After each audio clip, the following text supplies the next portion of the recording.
Conar 400 has a bit of a reputation as a chirper. Listen to that CW note again.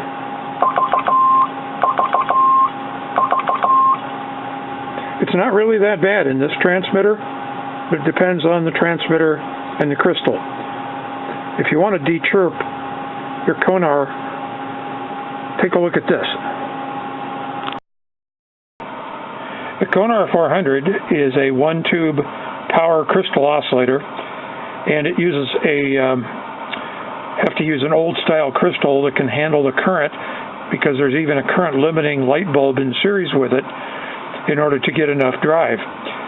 In order to use an external crystal oscillator, we have to make one modification, and that is a jumper has to be put across the RF choke in the cathode circuit, because at the RF frequency of, say, 4 megahertz, it has an impedance of about 62K ohms. So jumpering that basically gives us a VFO position.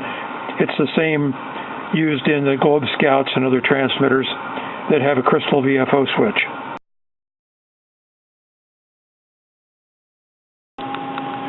So here's the new setup using an external oscillator, which has an Epson programmable oscillator, a buffer IC. It also has a voltage doubler power supply, so it can operate from your filament line.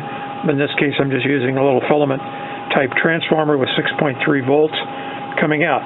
Now there are two lines coming from the board. The first one's the output.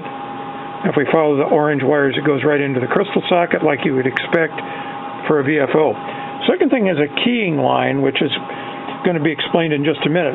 The reason for that is because if we didn't have it, the oscillator would be running all the time, even though the transmitter was keyed with the CW key, and you would hear that as a weak signal in the background or a back wave. So we have to keep both the external oscillator and the transmitter, and to do that, we'll connect a diode, a pair of diodes actually, in series with the key jack. So this is the negative contact, or the earth of the key jack, and it's just going to one side of the key, and it goes to the ground connection of the oscillator. On the other side, we have two diodes. Just use 1N 4007s, makes it easy.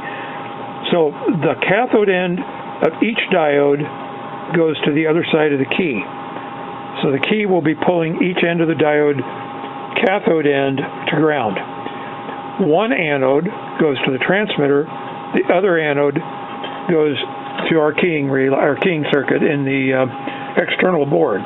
So now both of them get pulled to ground at the same time, but the diodes provide isolation so they don't interfere. So let's hear what this sounds like.